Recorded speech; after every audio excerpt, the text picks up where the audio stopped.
کو ایک جہاد میں مشغول ایک ادارہ سمجھتے ہیں. آپ ایک ادارہ ہیں. صحافت کو ریاست کا 5واں ستون کہا جاتا ہے.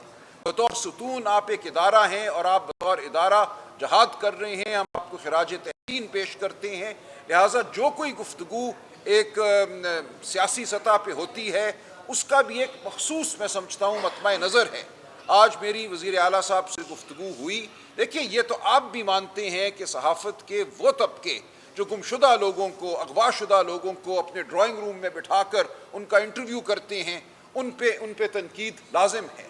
ان کے حوالے سے یہ کہنا کہ وہ اپنے صحافتی کردار کو زد پہنچاتے ہیں، نقصان پہنچاتے ہیں، یہ کہنے میں کسی کو کوئی تعامل نہیں ہونا چاہیے. اور میں سمجھتا ہوں آپ سب ہمارا ساتھ دیں گے. تو علی امین صاحب کا، وزیر اعلیٰ صاحب کا مقصد، مطمع نظر بالکل یہی تھا. انہوں نے بڑی وضاحت سے بات کی ہے. وہ خود بھی اس بات کا اعادہ کریں گے. تو یہ کہہ دینا کہ پورے صحافتی طبقے کو یا صحافت پہ کوئی الزام لگا ہے یہ درست نہیں ہے. صحافت میں ہیں کالی بھیڑیں، ہم اس سے بھی صرف نظر نہیں کر سکتے. کون سا صحافی، قابل عزت صحافی جس کو اپنے ضمیر کا مان ہو، کون اپنے ڈرائنگ روم میں ایک ایسے شخص کو بلائے گا جو 2 مہینوں سے گمشدہ ہو اور اس ہکا بکا معتوب شخص کے سامنے مائک رکھ کر اس کا انٹرویو کرے گا؟ ہم ایسی صحافت کو برا سمجھتے ہیں اور یہ ہم کہیں گے، ببانگ دہل کہیں گے. اور ہم امید کرتے ہیں کہ اس تنقید میں آپ ہمارا ساتھ دیں گے. ہم صحافت کی بھی تطہیر چاہتے ہیں. جہاں تک خواتین کا تعلق ہے، کوئی بات ہمارے لیے اس سے زیادہ معتبر نہیں ہے کہ خواتین کا احترام ہو. خواتین پاکستان کی آبادی کا برابر حصہ ہیں. پاکستان میں جو ہم فلاح کا عمل چاہتے ہیں وہ خواتین کے بغیر ممکن ہی نہیں ہے. لہٰذا یہ کہنا کہ پی ٹی آئی یا پی ٹی آئی کی لیڈرشپ میں کوئی شخص بھی خواتین کے حوالے سے کوئی ایسا رویہ رکھتا ہے جو حقارت پر مبنی ہو، درست نہیں ہے. دیکھیں جو بات ہوئی وہ بھی میں سمجھتا ہوں شاید اپنے سیاق و سباق سے ہٹ گئی. ایک سیاسی جلسے کا اپنا ماحول ہوتا ہے. وزیر اعلیٰ صاحب نے یہ کہا کہ میں نے عمومی بات کی تھی، اس میں میرا کوئی جنس کے حوالے سے مطمع نظر نہیں تھا. وزیر اعلیٰ کوئی بھی ہو سکتا ہے. انہوں نے وزیر اعلیٰ کے حوالے سے بات کی تھی کہ اگر ہمیں اجازت نہ دی گئی، اختیارات کا غلط استعمال کیا گیا تو ہم پھر بینڈ باجے کے ساتھ آئیں گے. اس میں یہ بالکل کوئی مقصد نہیں تھا کہ خواتین کے حوالے سے کوئی حقارت آمیز رویہ اختیار کیا جائے یا خواتین کی تحقیر کی جائے. تو یہ بات بالکل واضح رہے. اس پوری تقریر کا جو مطمع نظر تھا وہ یہ تھا، اور جس کا اعادہ آج بھی ہم کریں گے، کہ پاکستان کو خدا را اب آزاد کر دو. ہم نے پاکستان کے 77 سال میں سمجھتا ہوں ضائع کیے ہیں اس تگ و دو میں، جمہوریت کو سلب کرنے میں، پاکستان کی عوام کی آواز کو دبانے میں. وہ آواز پختون کی آواز ہو، وہ آواز بلوچ کی آواز ہو، وہ آواز سندھی کی آواز ہو، وہ آواز پنجابی کی آواز ہو، ہم نے ہر آواز کو دبانے کی کوشش کی ہے. اور ہم سے میری مراد وہ طبقہ ہے، وہ لوگ ہیں جو اپنے آپ کو سمجھتے ہیں کہ تقدیر ان کے سامنے سر نگوں ہیں، کہ پاکستان کی تقدیر کے وہ مالک ہیں. ہم آپ سے اب یہ کہتے ہیں اس پریس کانفرنس کے توسط سے کہ اب یہ چھوڑ دو یہ عمل. پاکستان اس کا مزید متحمل نہیں ہو سکتا. 8 فروری کو جو ہوا وہ پاکستان کی تاریخ کا ایک یادگار واقعہ تھا. تمام دن پاکستان کی عوام باہر نکلی اپنے گھروں سے. پاکستان کی عوام نے ووٹ دیا، پی ٹی آئی کو ووٹ دیا. کسی اور جماعت سے بڑھ کر ہم 2/3 اکثریت حاصل کر چکے تھے. اس رات جو آپ نے شب خون مارا پاکستان کی جمہوریت پر، وہ کسی سے ڈھکا چھپا نہیں ہے. آپ جو بہانہ کر لیں، جو تعویل پیش کریں، آپ نہیں کر سکتے. اس جھوٹ کو چھپانے کے لیے اب آپ ایک کے بعد دوسرا حملہ کر رہے ہیں پاکستان کے آئینی نظام پر. پہلے آپ نے عدلیہ کو مغلوب کرنے کی کوشش کی. عدلیہ میں بھی 6 جج اٹھ کھڑے ہوئے. خط لکھا اسلام آباد ہائی کورٹ کے ججوں نے، جو ایک تاریخی اہمیت کا خط ہے. اس نے میں سمجھتا ہوں ہمارے پورے عدالتی نظام میں ایک نئی روح پھونکی ہے. آج اگر کوئی حاضر سروس جنرل کو نادرا کے عہدے سے معزول کرتا ہے جج، تو اس کے پیچھے وہ عزم ہے کہ اب ہم نے آزادی حاصل کرنی ہے، ہم نے آئین اور قانون کے مطابق اس ملک کو چلانا ہے. لیکن آپ آج بھی یہ نہیں مان رہے.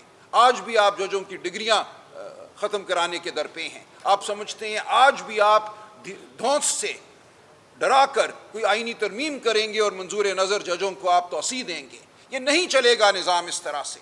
جو کچھ ہوا ہے 8 فروری کے بعد، عدلیہ کے حوالے سے جس طرح عدلیہ کو مغلوب کرنے کی کوشش کی گئی، یہ کہا گیا کہ ہم حاضر سروس ججوں کی بجائے ریٹائرڈ ججوں کے ذریعے الیکشن کے جو معاملات ہیں، جو الیکشن اپیلیں ہیں، ان کا فیصلہ کرائیں گے، اور حاضر سروس جج جو ہیں ان کو بالکل سائٹ پہ کر دیں گے۔ ریٹائرڈ جج ایسے آئیں گے جن کو آپ کانٹریکٹ دیں گے، معاہدے دیں گے تاکہ وہ سر نیچا کر کے تنخواہ لیں، اور تنخواہ لیتے لیتے 5 سال گزار دیں جو اسمبلی کی مدت ہے۔ یہ ہم نہیں ہونے دیں گے۔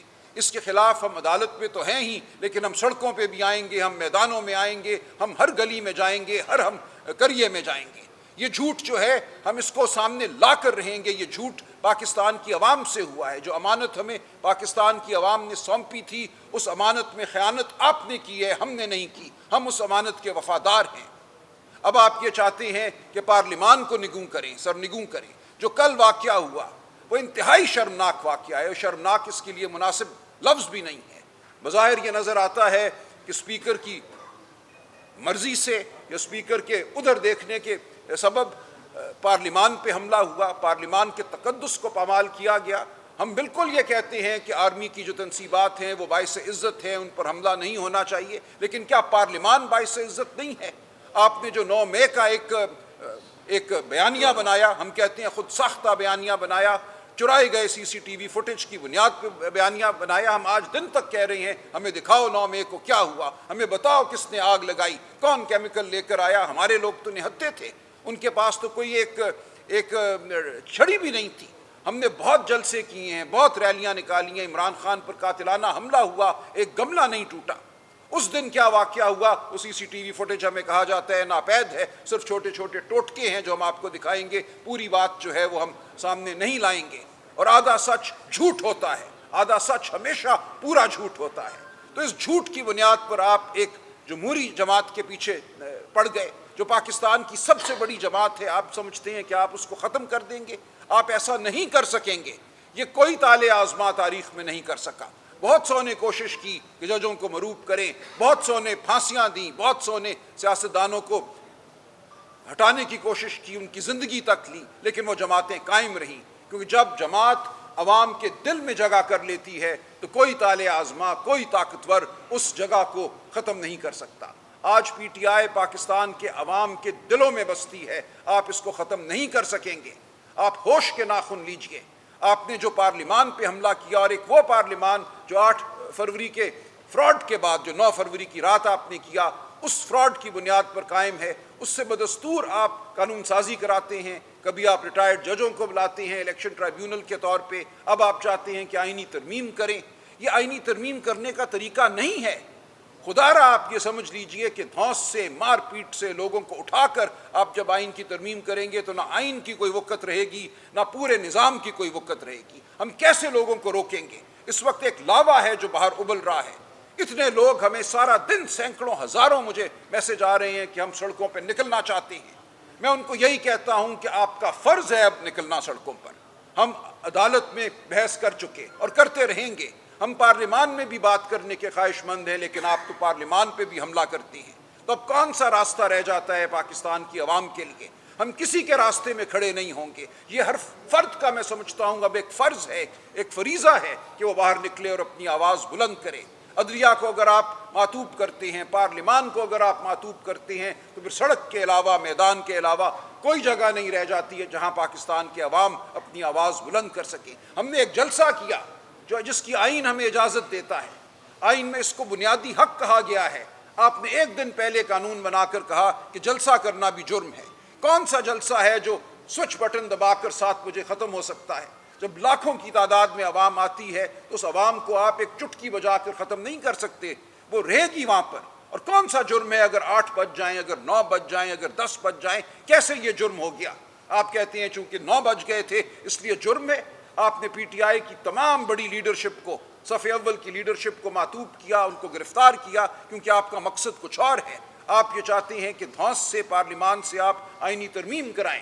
آپ چاہتے ہیں لوگوں کو اٹھائیں اور اٹھا کر ان سے ووٹ دلوائیں جو ان کے ضمیر کے خلاف ہو، جو پاکستان کے عوام کے ضمیر کے خلاف ہو۔ تو یہ کہنا کہ ایک جلسہ کرنا، اکٹھے ہونا، آواز بلند کرنا جرم ہے، تو مجھے نہیں سمجھ آتی کہ اس کے بعد کون سا عمل ہے جو پاکستان کی عوام اپنا سکتی ہے، جس کے ذریعے وہ اپنے جمہوری حقوق کا اعادہ کرے۔ اور دیکھیں جمہوریت صرف اس لیے نہیں ہم مانتے کہ یہ کوئی بہت اچھی چیز ہے، بالکل یہ اچھی چیز ہے، لیکن جمہوریت کا براہ راست تعلق ہے پاکستان کے عوام کی تقدیر کے ساتھ۔ 77 سال گزرنے کے بعد کیوں پاکستان اس خطے میں سب سے پیچھے ہے؟ تعلیم کے حوالے سے، صحت کے حوالے سے ہم بنگلہ دیش سے پیچھے ہیں، ہم نیپال سے پیچھے ہیں۔ کیوں آج لوگوں کے گھروں میں، کھیتوں میں بھوک اگتی ہے؟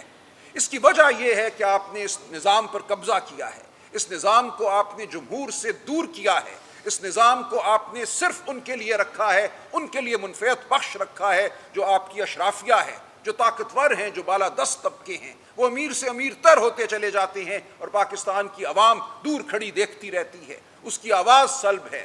اس کے ذہن پہ آپ نے ڈاکہ ڈالا، اس کو تعلیم نہ دے کر اس کے بچوں کے مستقبل پر آپ نے ڈاکہ ڈالا۔ جمہوریت اس لیے ضروری ہے، آئینی نظام اس لیے ضروری ہے کہ جمہوریت اور آئین کے ذریعے ہی ہم پاکستان کے عوام کو ان کا مستقبل واپس لوٹا سکیں گے، ان کو ہم بھوک سے نجات دلائیں گے، ان کو ہم فلاح کی راہ پہ چلائیں گے۔ یہ کہنا کہ کرپشن کوئی ایشو ہی نہیں ہے، کوئی مسئلہ ہی نہیں ہے، آج میں یہ سنتا ہوں لوگوں سے جو آج اقتدار کے پیچھے کھڑے ہیں، وہ کہتے ہیں کوئی بات نہیں، انہوں نے کرپشن کی تھی، ہمارے ساتھ اب یہ بڑے اچھے ہو گئے ہیں۔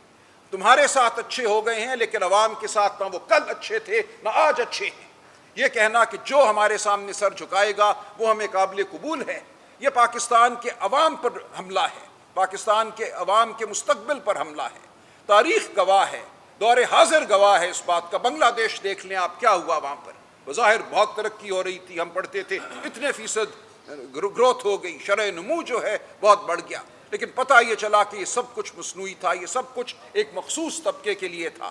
کروڑوں عوام جو باہر تھے وہ باہر ہی رہے، ان کی زندگیوں پر اثر نہیں پڑا۔ یہاں اس سے کہیں بدتر حالات ہیں۔ آپ کی تو مصنوعی جو گروتھ ہے جس کو آپ شرح نمو کہتے ہیں وہ بھی کچھ نہیں ہے۔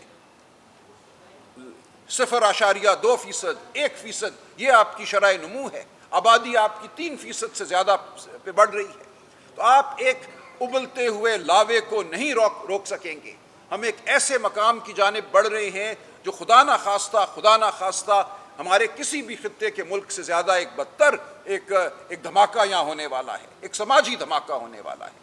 ہم اس ملک کے وفادار ہیں، ہم اس ملک کے ہر ادارے کے ساتھ کام کرنا چاہتے ہیں، بشرطے یہ کہ وہ ادارہ اپنی آئینی حدود میں رہے۔ ہم پاکستان کے محافظ ہیں، ہم پاکستان کے ہر خطے کے محافظ ہیں۔ آج صبح مجھے وزیر اعلیٰ صاحب نے بتایا ان کی کیا مصروفیات ہیں اس پورے صوبے میں امن و امان قائم رکھنے کے حوالے سے، وہ لکی مروت ہو، وہ بنو ہو یا کوئی اور علاقہ ہو۔ آپ پی ٹی آئی کو، جو عوام کی جمہوری جماعت ہے، جو عوام کی آواز ہے، اس کو اگر منظر سے ہٹائیں گے تو پھر آپ کو ان کا سامنا کرنا پڑے گا جو بم چلاتے ہیں، جو پاکستان سے ٹوٹ جانا چاہتے ہیں۔ ہم نے پاکستان کو تھاما ہوا ہے۔ پی ٹی آئی وہ جماعت ہے جو وفاقی جماعت ہے، آج واحد وفاقی جماعت ہے۔ آپ ہمیں سندھ میں کام کرنے دیں، آپ ہمیں بلوچستان میں کام کرنے دیں۔ سندھ کا حاری ہمارا منتظر ہے، ہم جائیں گے وہاں، ہم دیکھتے ہیں کون ہمارا راستہ روکے گا۔ بلوچستان کی عوام ہماری منتظر ہے، ہم وہاں بھی جائیں گے۔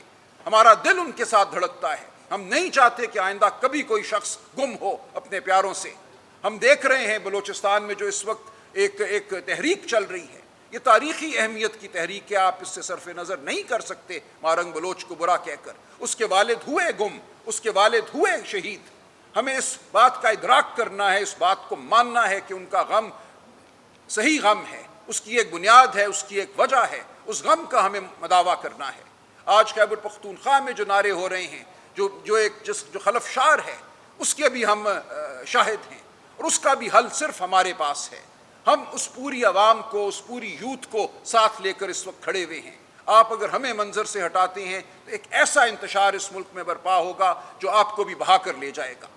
لہٰذا ہم آپ سے استدعا کرتے ہیں کہ ہوش کے ناخن لو، جو کل کیا اس سے توبہ کرو، پارلیمان کو تکریم دو، پارلیمان میں بیٹھنے والے ممبران کو تکریم دو، پاکستان کی عوام کی عزت کرو، پاکستان کے عوام کے ووٹ کی حقیقی عزت کرو، اس کو ایک نعرہ نہ بناؤ۔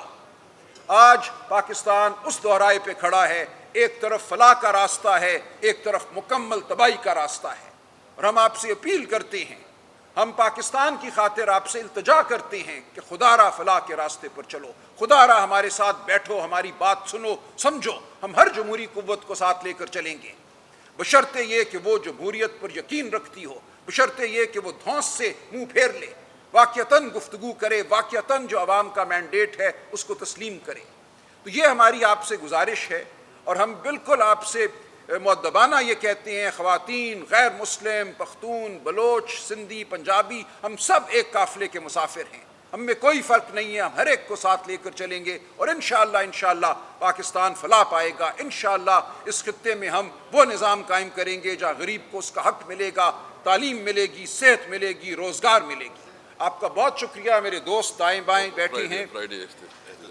دیکھیں، ہم جمعے کے دن، یہ تو میں نے عرض کیا کہ یہ پاکستان کے عوام کا حق ہے کہ وہ اپنی آواز بلند کریں، آج بلند کریں، کل بلند کریں۔ میں ان کو بالکل یہ دعوت دیتا ہوں اور ان کو کہتا ہوں کہ یہ آپ کا فریضہ ہے، لیکن ایک اجتماعی سطح پہ پی ٹی آئی جمعے کے دن ایک کال دے گی۔ جمعے کے دن پورے ملک میں ملک گیر احتجاج ہوگا، جس کو ہم ایک آرگنائز طریقے سے، ایک سلیقے سے ہم آگے لے کر چلیں گے، پرامن طریقے سے آگے لے کر چلیں گے، لیکن یہ ایک بھرپور احتجاج ہوگا، کوئی غلط فہمی میں نہ رہے۔ لیکن اس سے پہلے بھی ہر قریے، ہر گاؤں، ہر گلی میں آپ دیکھیں گے کہ عوام خود باہر نکلے گی اور اپنی آواز کو بلند کرے گی۔ بہت شکریہ۔